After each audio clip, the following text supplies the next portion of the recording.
Hello everyone, स्वागत है आप सभी लोगों का कल्याण इंस्टीट्यूट यूट्यूब चैनल पे। हम इस चैनल के माध्यम से एनसीईआरटी अर्थशास्त्र विषय के संदर्भ में एक सीरीज की शुरुआत कर रहे हैं और इस सीरीज के अंतर्गत हम कक्षा 9 से कक्षा 12 तक इन सभी कक्षाओं के अर्थशास्त्र विषय के संदर्भ में विश्लेषण प्रस्तुत कर रहे हैं।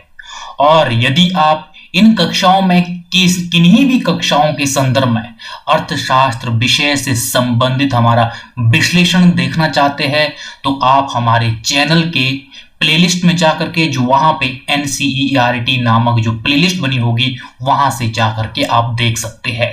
और इसके अलावा हमने इस वीडियो के डिस्क्रिप्शन में भी उस प्लेलिस्ट का लिंक दिया है, आप वहां से जाकर के भी देख सकते हैं। और जो ये एनसीईआरटी होती है इसकी रीडिंग से हमारी बौद्धिक क्षमता का विकास होता है और हमारे सोचने समझने की शक्ति कई ज्यादा विकसित होती है। तो इस तरह से हमें एनसीईआरटी को जरूर पढ़ना चाहिए।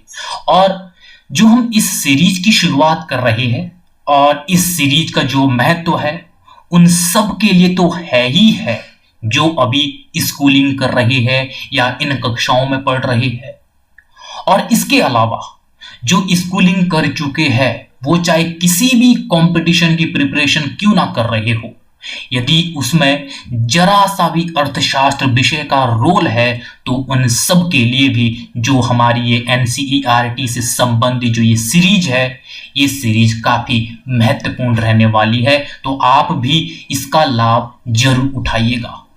और आज हम इस वीडियो के अंतर्गत एनसीईआरटी अर्थशास्त्र विषय में कक्षा 10 के अध्याय 1 के बारे में हम विश्लेषण प्रस्तुत करेंगे। जो कक्षा 10 में अर्थशास्त्र है इसमें 5 अध्याय है कक्षा 10 में, और आज हम इन 5 अध्यायों के पहले अध्याय जो है विकास से संबंधित, जिसका नाम है विकास यानी कि डेवलपमेंट, पहले अध्याय के संदर्भ में हम इस वीडियो के अंतर्गत डिटेल में समझेंगे। जो कक्षा 10 में इस चैप्टर 1 में जो डेवलपमेंट के बारे में इस अध्याय में बताया गया है, हम वहां तक ही आपको डेवलपमेंट के संदर्भ में, विकास के संदर्भ में आपको बताने का प्रयास करेंगे। तो आप इस वीडियो को अंत तक जरूर देखिएगा।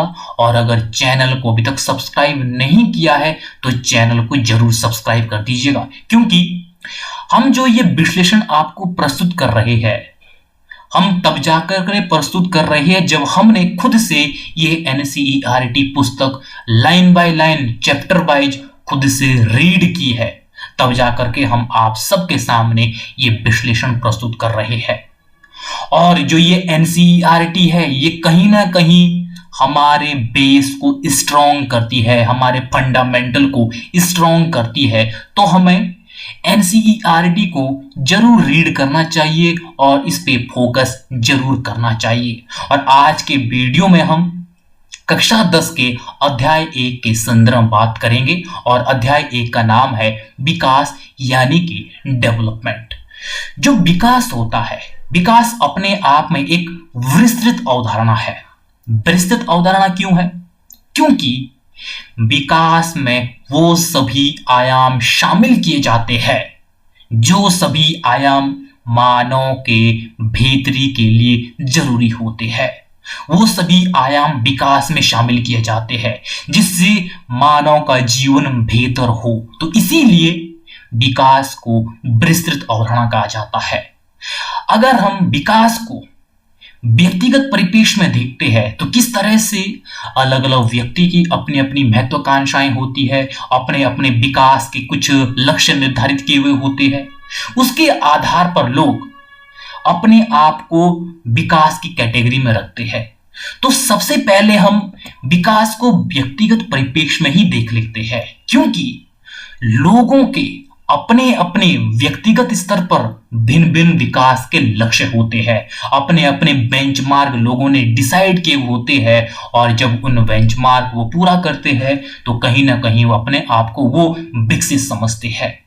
किस तरह से लोगों की अपनी अपनी आकांक्षाएं और इच्छाएं होती है। जब इनकी वो इच्छाएं एवं आकांक्षाएं पूरी होती है तब वो अपने आप को विकसित मानते हैं।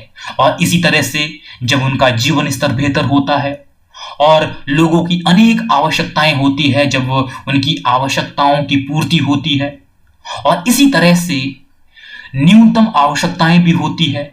जब लोगों की न्यूनतम आवश्यकताएं होती है तो किस तरह से हम उनको विकसित कहेंगे। न्यूनतम आवश्यकताओं में किस तरह से रोजी रोटी कपड़ा मकान होता है। और इसी तरह से लोग जब मिलजुल कर रहते हैं, बंधुत्व की भावना होती है, भाईचारे की भावना के साथ जब लोग रहते हैं तो इस तरह से हम उन्हें विकसित कहेंगे जब लोगों में एक बंधुत्व की भावना होगी।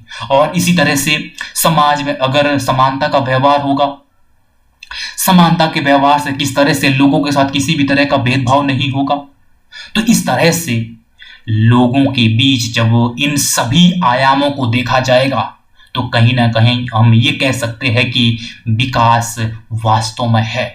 और विकास के ये विभिन्न आयाम होते हैं तब जाकर के हम विकास को एक विस्तृत अवधारणा कहते हैं। और किस तरह से विकास एक विस्तृत अवधारणा है, क्योंकि इसमें समानता, भाईचारे की भावना और न्यूनतम आवश्यकता, जीवन स्तर, शिक्षा, स्वास्थ्य, ये सभी आयाम इसमें शामिल होते हैं। तब इसीलिए हम विकास को एक विस्तृत अवधारणा कहते हैं। विकास इन सभी प्रश्नों पर विचार करने और इन लक्ष्यों को प्राप्त करने के उपाय से ये जुड़ा हुआ है कि किस तरह से विकास के अंतर्गत लोगों के बीच समानता का व्यवहार हो, लोगों की आवश्यकताओं की पूर्ति हो, लोगों का जीवन स्तर बेहतर हो, तब जाकर के हम विकास कहेंगे। वास्तव में विकास हो रहा है। तो इस परिप्रेक्ष्य में लोगों की किस तरह से इस संदर्भ में जब आवश्यकताएं पूरी होती है, उनके लक्ष्यों की पूर्ति होती है, तो उस तरह से हम ये कह सकते हैं कि वास्तव में लोगों का जीवन पहले से बेहतर हो रहा है और मानव बेहतरी की ओर निरंतर बढ़ रहा है। और किस तरह से व्यक्तिगत परिप्रेक्ष्य में जब लोगों के अपने अपने भिन्न भिन्न लक्ष्य होते हैं, अपना उनके बेंचमार्क डिसाइड किए हुए होते हैं, जब वो उन बेंचमार्क को पूरा करता है तब वो अपने आप को विकसित मानता है। तो इसी संदर्भ में विकास में दो बातें स्पष्ट है कि किस तरह से पहली बात, अलग अलग लोगों के लिए विकास के लक्ष्य भिन्न भिन्न हो सकते हैं। किस तरह से लोगों के जब अपने अपने बेंचमार्क होते हैं तब उनके किस तरह से विकास के लक्ष्य भी भिन्न भिन्न है। जब वो उन लक्ष्यों की पूर्ति करते हैं तब वो व्यक्ति किस तरह से अपने आप को विकसित मानता है। और दूसरा, इस संदर्भ में देखा जा सकता है कि किस तरह से एक के लिए जो विकास है वह दूसरे के लिए विकास नहीं हो सकता है, क्योंकि जब दो व्यक्ति के लिए अलग अलग विकास के लक्ष्य होंगे, अलग अलग उनके बेंचमार्क होंगे, तो ये स्वाभाविक है जो एक व्यक्ति के लिए विकास है वो दूसरे व्यक्ति के लिए विकास नहीं हो सकता है, क्योंकि व्यक्तिगत तौर पे उनके विकास के भिन्न भिन्न लक्ष्य है। उन्होंने अपने अपने बेंचमार्क डिसाइड किए हैं कि किस तरह से हमने अपने जीवन को पहले से और बेहतर बनाना है। तो इसीलिए एक के लिए जो विकास है वो दूसरे के लिए जरूरी नहीं है कि वो विकास होगा। यहां तक कि जो एक के लिए विकास होगा दूसरे के लिए विनाशकारी भी हो सकता है। तो इस तरह से ये व्यक्तिगत परिप्रेक्ष्य में विकास को देखा जा सकता है कि किस तरह से लोगों के अपने अपने विकास के भिन्न भिन्न लक्ष्य होते हैं और निरंतर उन लक्ष्यों को वो प्राप्त करने का प्रयास करते हैं। और जैसा मैंने कहा कि आपको जो विकास है, विकास एक विस्तृत अवधारणा है, क्योंकि इस विस्तृत अवधारणा के पीछे कहने का कारण यह है कि जिससे मानव निरंतर बेहतरी की ओर बढ़ता है वो ऐसे कौन कौन से आयाम है, उन सभी आयामों को विकास के अंतर्गत शामिल किया जाता है। वो चाहे शिक्षा हो, चाहे स्वास्थ्य हो, वो चाहे स्वतंत्रता हो, चाहे समानता हो, वो चाहे जीवन स्तर हो, ये सभी चीजें विकास में शामिल होती है और इसीलिए विकास को एक विस्तृत अवधारणा कहा जाता है। और विकास को हम यहां तक सीमित नहीं रखते हैं कि लोगों की यदि पहले की तुलना में आय में वृद्धि होती है, यहां तक सीमित नहीं है। विकास एक संकुचित अवधारणा नहीं है, विकास एक विस्तृत अवधारणा है, क्योंकि इसमें आय में वृद्धि के साथ साथ और भी बहुत सारी चीजें शामिल है, इसीलिए तो इसे विस्तृत अवधारणा कहते हैं। और लोग केवल बेहतर आय के बारे में ही नहीं सोचते हैं, बल्कि अपनी सुरक्षा, किस तरह से उनकी सुरक्षा हो सके, और दूसरों से आदर की ये अपेक्षा रखते हैं, और लोगों में किस तरह से समानता का व्यवहार हो, किसी भी तरह का भेदभाव ना हो, और आजादी यानी कि स्वतंत्रता इत्यादि जैसे लक्ष्यों के बारे में भी लोग सोचते हैं। आय में वृद्धि तो होनी ही होनी चाहिए, इसके साथ साथ लोगों की सुरक्षा भी सुनिश्चित हो, और लोगों में आदर और सम्मान का व्यवहार हो, और लोगों में किसी तरह का भेदभाव नहीं होना चाहिए, और लोगों को पर्याप्त स्वतंत्रताएं यानी कि आजादी होनी चाहिए। तो ये सभी चीजें भी विकास में शामिल है। तब ये सभी चीजें सुनिश्चित होगी, तब जाकर के हम ये कह सकते हैं कि वास्तव में विकास है, इसे विकास कहा जा सकता है, और इसीलिए विकास को एक विस्तृत अवधारणा कहते हैं। तो इस तरह से ये विकास एक विस्तृत अवधारणा है, इस परिप्रेक्ष्य में है। अगर हम विकास को और भी डिटेल में, और भी डेप्थ में, और भी बारीकी से समझे तो इसके लिए हमें दो शब्दावली को समझना बेहद जरूरी है, जिसमें कि पहली शब्दावली है समृद्धि और दूसरा है विकास। समृद्धि यानी कि ग्रोथ और विकास यानी कि डेवलपमेंट। मुझे उम्मीद है कि आप इस स्लाइड के माध्यम से 2-4 मिनट में डिटेल में यह समझ पाएंगे कि विकास होता क्या है, बड़ी बारीकी से समझ पाएंगे और कभी भी आप नहीं भूलेंगे।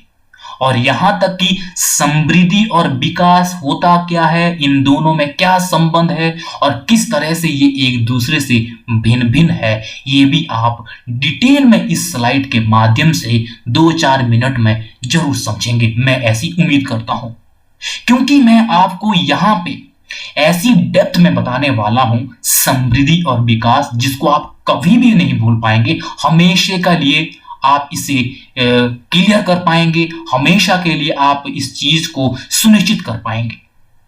जो समृद्धि है, समृद्धि को हम ग्रोथ कहते हैं। जो समृद्धि है, समृद्धि एक मात्रात्मक या संख्यात्मक अवधारणा होती है। मात्रात्मक या संख्यात्मक अवधारणा ये किस तरह से? जब भी किसी चीज में संख्यात्मक रूप में जो वृद्धि होती है उसे हम ग्रोथ कहते हैं। संख्यात्मक या मात्रात्मक, जिसको हम संख्याओं के रूप में प्रदर्शित कर सकते हैं उसको हम संख्यात्मक कहते हैं या मात्रात्मक कहते हैं। जब भी मात्रा के संदर्भ में, संख्याओं के संदर्भ में जिसमें वृद्धि होती है उसे हम समृद्धि कहते हैं। इसको मैं एक उदाहरण की सहायता से समझाने का प्रयास करता हूं। जैसे माना कि एक व्यक्ति है, उस व्यक्ति की जो मासिक आय है वो 10,000 रुपए है, और अगले महीने इसी व्यक्ति की जो आय है वो 10,000 से 11,000 रुपए हो गई। तो यहां पे किस तरह से जो ये संख्यात्मक वृद्धि हुई है 10 से 11, यही क्या है? समृद्धि है, ग्रोथ है। जब संख्यात्मक रूप में वृद्धि होती है तो उसे हम समृद्धि कहते हैं, ग्रोथ कहते हैं। और इसको हम संख्याओं के रूप में प्रदर्शित करते हैं, मात्रा के रूप में प्रदर्शित करते हैं, इसीलिए ये मात्रात्मक या संख्यात्मक अवधारणा होती है। जैसे कि आय में वृद्धि होना, उत्पादन में वृद्धि होना। जब लोगों की आय में वृद्धि होती है तो इसको हम संख्याओं के रूप में प्रदर्शित करते हैं, और जब लोगों के उत्पादन में वृद्धि होती है तो उसको भी हम संख्याओं के रूप में प्रदर्शित करते हैं। तो इस तरह से ये क्या कहलाती है? समृद्धि कहलाती है, ग्रोथ कहलाती है। और यहां तक स्पष्ट हो चुका होगा आपको कि समृद्धि यानी कि ग्रोथ क्या है। अब हम दूसरी शब्दावली पे आते हैं, यानी कि विकास पे, डेवलपमेंट पे, कि डेवलपमेंट होता क्या है, विकास होता क्या है। जो विकास है, विकास मात्रात्मक एवं गुणात्मक अवधारणा है। ये मात्रात्मक भी है और गुणात्मक भी है। ये किस तरह से? जो विकास है, विकास में मात्रात्मक चीजें भी होती है और गुणात्मक चीजें भी होती है। इसको हम आगे थोड़ी देर बाद समझेंगे। उससे पहले मैं विकास से संबंधित आपके सामने दो उदाहरण देना चाहता हूं, जिससे कि आप विकास को भी समझेंगे और समृद्धि को भी समझ पाएंगे और बारीकी से आप समझ पाएंगे। दो मैं उदाहरण देना चाहता हूं आपको, काल्पनिक उदाहरण है। जैसे कि माना जो एक परिवार है, एक परिवार में कुल 5 सदस्य है और इस 5 सदस्यों में किस तरह से 2 माता पिता है और 3 इनके बच्चे हैं। और इनकी जो कुल आय है, कुल आय माना इनकी 50,000 रुपए है। और जो दूसरा परिवार है, दूसरे परिवार में भी 5 सदस्य है और इन 5 सदस्यों में 2 माता पिता है और 3 इनके बच्चे हैं। और इनकी जो कुल आय है, कुल आय माना इनकी है 40,000 रुपए। अब इन उदाहरणों को इस परिप्रेक्ष्य में देखते हैं कि जो पहला परिवार है, इसमें 5 सदस्य है, 2 माता पिता है और 3 इनके बच्चे हैं। जो इनके माता पिता है वो भी निरक्षर है, अनपढ़ है, अशिक्षित है। और जो इनके 3 बच्चे हैं वो भी अशिक्षित है, इनको भी किसी भी तरह की शिक्षा प्रदान नहीं की जा रही है और ना ही इनकी बेहतर तरीके से स्वास्थ्य की देखभाल हो रही है और ना ही इनके जो जीवन स्तर है, जीवन स्तर को बेहतर करने का प्रयास किया जा रहा है। और लेकिन जो दूसरा परिवार है, दूसरे परिवार किस तरह से, जो इन बच्चों के जो माता पिता है वो भी शिक्षित है और वो अपने बच्चों को शिक्षा प्रदान कर रहे हैं, स्कूल भेज रहे हैं और इनकी स्वास्थ्य की देखभाल भी कर रही है बेहतर तरीके से और इनके जीवन स्तर को बेहतर करने का निरंतर प्रयास कर रहे हैं। और लेकिन जो इनकी कुल आय है वो 40,000 रुपए है और जो पहला परिवार है उसकी 50,000 रुपए आय है। अब यहां पे इन उदाहरण के माध्यम से आपको यह जानना है कि कौन सा परिवार समृद्धि के अंतर्गत आएगा और कौन सा परिवार विकास के अंतर्गत आएगा। तो जो पहला परिवार है, पहला परिवार समृद्धि के अंतर्गत आएगा, क्योंकि यहां पे इस परिवार की जो आय है 50,000 रुपए है, ये दूसरे परिवार की तुलना में अधिक है। लेकिन ये परिवार ना तो शिक्षा पे वो खर्च कर रहा है, ना ही वो स्वास्थ्य पे खर्च कर रहा है। तो वो किस तरह से अपने बच्चों को वो शिक्षा प्रदान नहीं कर रहे हैं और ना ही इन बच्चों के माता पिता खुद भी वो शिक्षित नहीं है। और जबकि जो दूसरा परिवार है, दूसरे परिवार को हम विकसित मानेंगे, इसको हम विकास की श्रेणी में रखेंगे, क्योंकि ये जो परिवार है, ये परिवार शिक्षा पे पर्याप्त खर्च कर रहा है, स्वास्थ्य पे भी पर्याप्त खर्च कर रहा है और अपने जीवन स्तर को बेहतर करने का निरंतर प्रयास कर रहा है।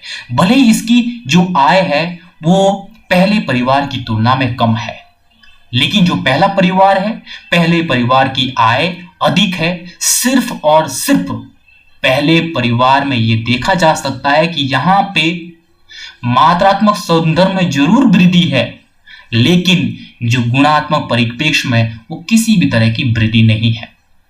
और दूसरा परिवार गुणात्मक एवं मात्रात्मक दोनों संदर्भों में यहां पे वृद्धि देखी जा सकती है। तो इस तरह से जो पहला परिवार है वो ग्रोथ के संदर्भ में देखा जा सकता है, यहाँ पे समृद्धि है। और जो दूसरा परिवार है, दूसरा परिवार विकसित माना जाता है, ये डेवलप परिवार है। तो इस तरह से यहां से इन उदाहरणों के माध्यम से आपको स्पष्ट हो चुका होगा कि किस तरह से समृद्धि और विकास होता है। अब हम जो एक साथ दो कॉन्सेप्ट है यहां पे, मात्रात्मक एवं गुणात्मक अवधारणा, ये किस तरह से है और विकास में किस तरह से मात्रात्मक भी होता है ये और गुणात्मक भी होता है। जब हम लोगों को शिक्षा प्रदान करेंगे, बेहतर स्वास्थ्य सुविधाएं प्रदान करेंगे और बेहतर जीवन स्तर को करने का प्रयास करेंगे, तो उसके लिए क्या आवश्यकता होती है? उसके लिए आवश्यकता होती है पैसे की, पूंजी की, जिसके लिए हमारी आय अधिक होना जरूरी है।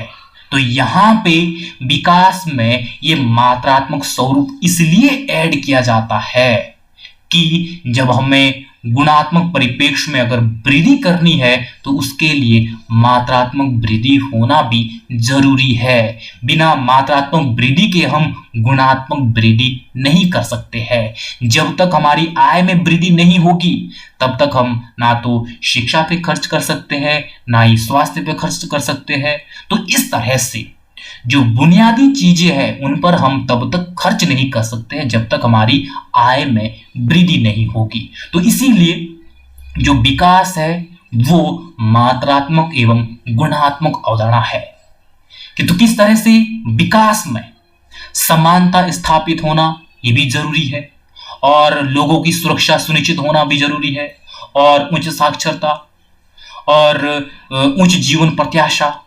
तो इस तरह से ये सभी चीजें विकास में शामिल होते हैं और जब लोगों में समानता का व्यवहार हो और उच्च शिक्षा के स्तर हो और जीवन प्रत्याशा उच्च हो तब जाकर के हम विकास को एक तरह से इस दृष्टि से देख सकते हैं कि उस देश में, उस समाज में एक तरह से विकास है और वो विकास की ओर निरंतर बढ़ता जा रहा है।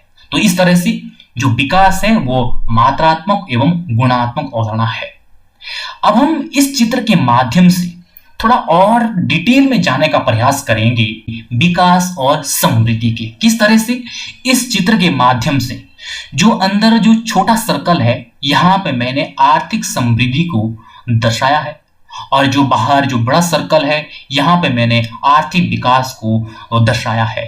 तो यहां से इस चित्र से स्पष्ट हो रहा होगा कि किस तरह से जो समृद्धि है, समृद्धि एक छोटे परिप्रेक्ष्य में है और इसको हम एक संक्षेप संदर्भ में देख सकते हैं और जो विकास है, विकास को एक हम बड़े आयाम के तौर पे एक विस्तृत परिप्रेक्ष्य में हम देख सकते हैं, क्योंकि विकास में मानव के विकास से जुड़े हुए हर एक आयाम उसमें शामिल किए जाते हैं और समृद्धि में केवल तो केवल मात्रात्मक पहलुओं को इसमें शामिल किया जाता है।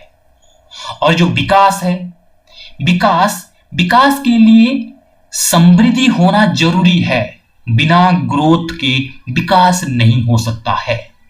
तो इस तरह से हम ये भी कह सकते हैं कि जो विकास है, विकास समृद्धि पे डिपेंड करता है और जो समृद्धि है वो इंडिपेंडेंट है। समृद्धि के लिए विकास की जरूरत नहीं होती है, लेकिन जो विकास है, विकास के लिए समृद्धि की जरूरत होती है और विकास का रास्ता समृद्धि से होकर के गुजरता है। तो इस तरह से समृद्धि के बिना हम विकास की कल्पना नहीं कर सकते हैं और इस दृष्टि से जो समृद्धि और विकास है, इन दोनों का आपस में एक अटूट हिस्सा है, आपस में एक अटूट संबंध है और एक दूसरे से ये भिन्न भी है। और किस संदर्भ में?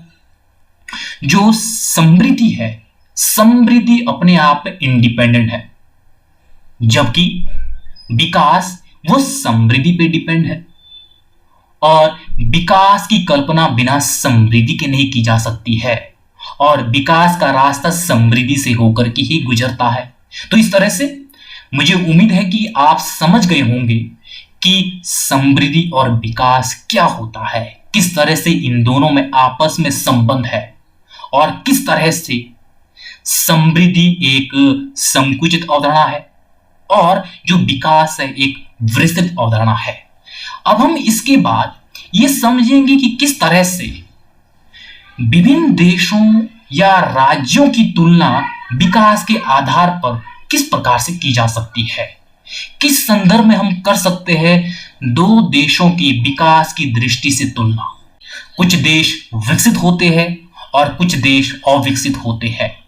अब हमें ये किस तरह से मालूम होगा कि कौन सा देश विकसित है और कौन सा देश अविकसित है? तो देशों की तुलना करने के लिए जो सबसे महत्वपूर्ण है वो है आय के आधार पर।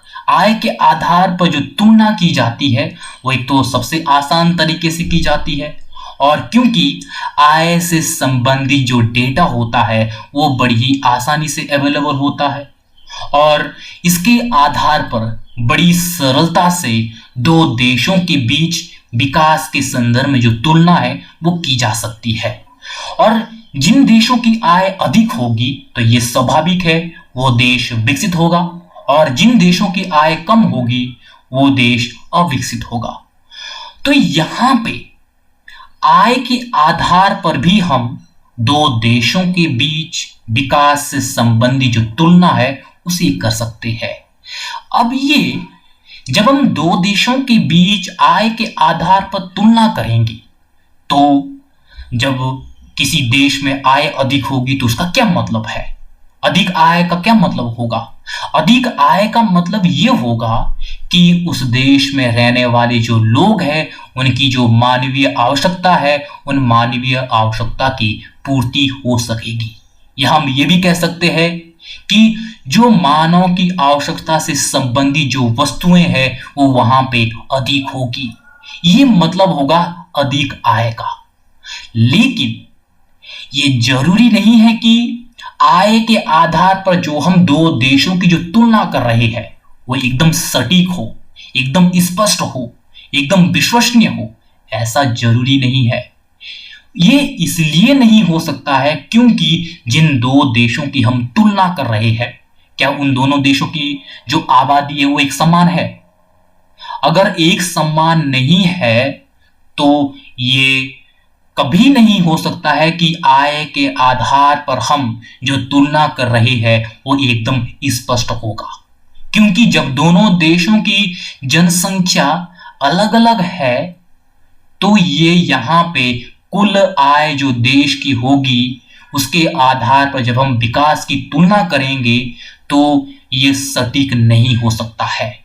तो ऐसी स्थिति में हम दो देशों की विकास के आधार पर तुलना करने के लिए औसत आय या प्रति व्यक्ति आय के आधार पर हम यहाँ पे तुलना करते हैं, क्योंकि इन दोनों देशों की जो आबादी है वो एकदम भिन्न भिन्न है। ऐसी स्थिति में हम प्रति व्यक्ति आय या हम इसी को ही औसत आय भी कहते हैं उसके आधार पर हम उन दोनों देशों की तुलना कर सकते हैं। माना हम एक उदाहरण लेते हैं, यहाँ पे काल्पनिक उदाहरण। माना यहाँ पे एक देश है, इस पहले देश की जो आबादी है मान लेते हम यहाँ पे 10,000 है या 10 लाख है। 10 लाख आबादी है। जो दूसरा देश है, दूसरे देश की जो आबादी है यह हम मान लेते हैं कि 15 लाख है। 15 लाख आबादी है। जो पहला देश है, जो यहाँ पे जो ये पहला देश है, इसकी मान लेते हैं हम जो कुल यहाँ पे आय है वो मान लेते हैं 10,000 मान लेते हैं। और जो दूसरा देश है, दूसरे देश की जो आय है वो हम मान लेते हैं 11,000। तो यहाँ पे जो पहला देश है, पहले देश की जो कुल आय है वो दूसरे देश से कम है, लेकिन जो आबादी है दोनों देशों की वो भिन्न भिन्न है। पहले देश की जो आबादी है वो कम है और दूसरे देश की जो आबादी है वो अधिक है। तो किस अनुपात में जो जनसंख्या में वृद्धि है, क्या उसी अनुपात में कुल आय में भी वृद्धि हुई है? यह भी हमें देखना होगा। तो ऐसे में यहां पे एक सटीक तरीके से दोनों देशों की जो तुलना है वो हम प्रति व्यक्ति आय के आधार पर कर सकते हैं, जहां पर कुल आय को हम कुल जनसंख्या से भाग दे करके निकाल सकते हैं। ऐसे में हम जब उस देश की प्रति व्यक्ति आय को हासिल कर लेंगे और उन दोनों देशों की जो प्रति व्यक्ति आय है, उन प्रति व्यक्ति आय के आधार पर जब हम तुलना करेंगे तो वो कई हद तक वो सटीक होगा और स्पष्ट होगा। तो इस तरह से हम प्रति व्यक्ति आय या औसत की आय के आधार पर भी दोनों देशों की तुलना कर सकते हैं।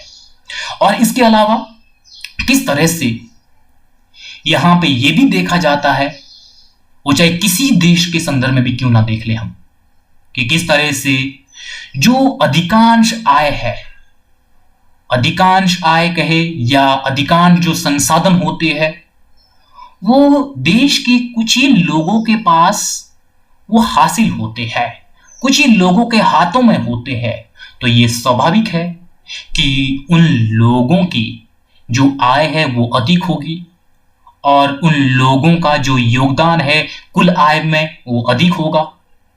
और देश की बहुत बड़ी आबादी कहीं ना कहीं अपनी रोजमर्रा की चीजों के लिए भी तरस रही होगी। तो ऐसे में जब संसाधनों का असमान वितरण हो और ऐसी स्थिति में अगर हमें दो देशों की तुलना करनी हो तो कैसे करेंगे, ये भी एक समस्या है। तो ऐसी स्थिति में जब संसाधनों का देश में समान तरीके से वितरण ना हो और आय के बहुत बड़े हिस्से में कुछ लोगों का कब्जा हो और कुछ ही आबादी के हाथों में संसाधन हो, तो ऐसी स्थिति में हम एक बेहतर तरीके से, एक सटीक तरीके से विकास के आधार पर तुलना कैसे करेंगे, ये भी एक चुनौती है। तो ऐसी स्थिति में जो विकास की तुलना है वो शिशु मृत्यु दर के आधार पर की जा सकती है और साक्षरता दर के आधार पर की जा सकती है और जीवन प्रत्याशा के आधार पर की जा सकती है, जिससे हमें ये मालूम होता है कि किस तरह से किस देश में क्या शिशु मृत्यु दर है, क्या साक्षरता दर है, क्या जीवन प्रत्याशा है, और उसके आधार पर हम उन दो देशों की विकास के आधार पर तुलना कर सकते हैं। तो इस तरह से विभिन्न देशों या राज्यों की हम विकास के आधार पर इन आयामों में तुलना कर सकते हैं। एक तो हम कुल आय के आधार पर कर सकते हैं और दूसरा हम प्रति व्यक्ति आय के आधार पर कर सकते हैं और तीसरा हम मानव विकास की बेहतरी के लिए जो जो आयाम जरूरी होते हैं, शिक्षा, स्वास्थ्य, इन सब के आधार पर भी हम देशों के विकास के आधार पर तुलना कर सकते हैं। अगर हम बात करें कि किस तरह से जो देश की जो कुल आय होती है, या हम इसको ही कहते हैं राष्ट्रीय आय, वो क्या होती है। किसी देश की आय उस देश के सभी निवासियों की आय होती है, जिसे हम कुल आय कहते हैं। यानी कि जो उस देश के लोग हैं, उस देश के लोगों की जो कुल आय है वो देश की आय होती है। और किस तरह से लोगों का जो अर्थव्यवस्था में जो योगदान होता है और उसकी जो वैल्यू होती है, उस वैल्यू को जोड़ा जाता है और उसे हम देश की आय या राष्ट्र की आय कहते हैं। और अगर हम औसत आय या प्रति व्यक्ति आय की बात करें तो किस तरह से देश की कुल आय को हम जनसंख्या से भाग देकर के हम निकालते हैं, जिसको हम प्रति व्यक्ति आय कहते हैं। तो इस तरह से हम देश की जो कुल आय है उसके आधार पर और औसत आय के आधार पर और मानव के विकास के लिए जो जरूरी जो आयाम होते हैं उनके आधार पर हम भिन्न भिन्न देशों की आपस में विकास के आधार पर ये तुलना कर सकते हैं। और अगर हम सार्वजनिक सुविधाओं के संदर्भ में बात करें कि किस तरह से विकास में जो सार्वजनिक सुविधाएं हैं उनका अपने आप में क्या रोल होता है। विकास में सार्वजनिक सुविधाओं का महत्वपूर्ण योगदान है, वो चाहे वंचित वर्ग हो या जो वर्ग वंचित भी ना हो, उनके विकास में भी जो सार्वजनिक सुविधाएं हैं उनका अपने आप में महत्वपूर्ण योगदान है। और ये आवश्यक नहीं है कि जेब में रखा रुपया आपको वह सब वस्तुएं और सेवाएं दे सके जिनकी आपको एक बेहतर जीवन के लिए आवश्यकता हो। आप पैसों के माध्यम से हर एक वस्तुएं और एवं सेवाओं को नहीं खरीद सकते हैं जो आपके जीवन की बेहतरी के लिए हो सके। आप पैसों के माध्यम से हर एक चीज को नहीं खरीद सकते हैं, जिसमें कि किस तरह से प्रदूषण मुक्त वातावरण को भी आप नहीं खरीद सकते हैं, या बिना मिलावटी की जो दवाएं हैं उनको भी आप नहीं खरीद सकते हैं। तो इस तरह से ऐसी स्थिति में जो सार्वजनिक जो सुविधाएं हैं उन सुविधाओं का अपने आप में महत्वपूर्ण योगदान होता है, क्योंकि इन सुविधाओं के माध्यम से ये संतुलित करने का प्रयास किया जाता है कि किस तरह से संसाधनों का दोहन भी ना हो सके और एक संतुलित तरीके से हमारा जो आवरण है वो संचालित हो सके। यह सब तब हो सकता है जब हम सार्वजनिक संसाधनों की सुरक्षा करेंगे और उनका समान वितरण करेंगे और उन संसाधनों की सभी तक पहुंच हो सके। ऐसा भी ना हो कि सार्वजनिक संसाधनों का अति दोहन हो, उनकी सुरक्षा भी करनी है और उन संसाधनों का समान तरीके से वितरण भी करना है, ताकि कोई वर्ग उन सुविधाओं से, उन संसाधनों से वो वंचित ना हो सके और उन संसाधनों की सभी तक पहुंच होनी चाहिए। तब जाकर के हम एक संतुलित तरीके से विकास की ओर हम आगे बढ़ सकते हैं। तो ऐसे में हमें सार्वजनिक संसाधनों की सुरक्षा तो करनी ही करनी है, लेकिन उनका समान वितरण भी सुनिश्चित करना है और सभी लोगों तक उसकी पहुंच भी होनी चाहिए। कि किस तरह से केरल में शिशु मृत्यु दर कम होती है, क्योंकि वहां पे केरल में स्वास्थ्य और शिक्षा की जो मौलिक सुविधाएं हैं उसमें पर्याप्त मात्रा में लोगों की उपलब्धता सुनिश्चित की जाती है। किस तरह से इन सुविधाओं की पर्याप्त मात्रा में लोगों के बीच उपलब्धता को सुनिश्चित किया जाता है, तब जाकर के केरल में जो शिशु मृत्यु दर है वो कम है। तो इस तरह से ये जो सार्वजनिक सुविधाएं हैं, सार्वजनिक सुविधाओं का अपने आप में महत्वपूर्ण रोल होता है विकास में। अगर हम पर्यावरणीय संसाधनों की बात करें कि पर्यावरणीय संसाधन है क्या है, ऐसे संसाधन जो प्राकृतिक स्रोत से प्राप्त होते हैं। ये जो पर्यावरणीय संसाधन होते हैं, पर्यावरणीय संसाधन भी हमारे डेवलपमेंट में, हमारे विकास में महत्वपूर्ण रोल अदा करते हैं। जो ये पर्यावरणीय संसाधन होते हैं, ये संसाधन दो प्रकार के होते हैं। एक तो होता है नवीनीकरणीय संसाधन। नवीकरणीय संसाधन यानी कि ये किस तरह से होते हैं? नवीकरणीय संसाधन वे संसाधन है जो निरंतर उपयोग के बाद भी समाप्त नहीं हो सकते हैं। इनको हम बार बार उपयोग में ला सकते हैं, जिनको हम बार बार में उपयोग ला सकते हैं और उपयोग के दौरान वो समाप्त नहीं हो सकते हैं, उन्हें हम नवीकरणीय संसाधन कहते हैं। जैसे कि सूर्य, पवन और ज्वारीय ऊर्जा। तो इस तरह से ये नवीकरणीय संसाधन के उदाहरण है। और गैर नवीकरणीय संसाधन, गैर नवीकरणीय संसाधन वे संसाधन है जो समाप्त होने के बाद तुरंत प्रतिस्थापित नहीं किए जा सकते हैं। यानी कि जो ये गैर नवीकरणीय संसाधन है, इनको एक बार में उपयोग करने के बाद हम दोबारा इन संसाधनों को उपयोग नहीं कर सकते हैं। जैसे कि कोयला, पेट्रोलियम आदि ये गैर नवीकरणीय संसाधन के उदाहरण है। तो इस तरह से ये पर्यावरणीय संसाधन है जिनकी दो प्रकार है। जो ये पर्यावरणीय संसाधन होते हैं, ये पर्यावरणीय संसाधन भी हमारे डेवलपमेंट में, हमारे विकास में महत्वपूर्ण रोल अदा करते हैं।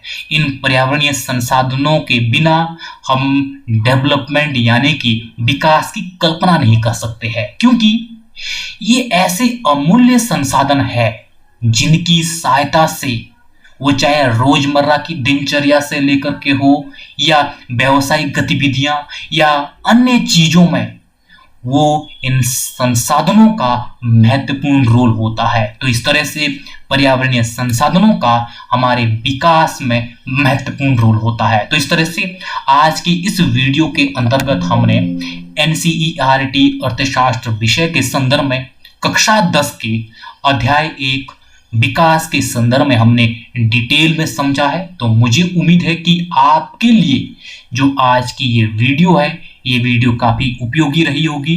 और अगर आपने चैनल को अभी भी सब्सक्राइब नहीं किया है तो चैनल को जरूर सब्सक्राइब कर दीजिएगा।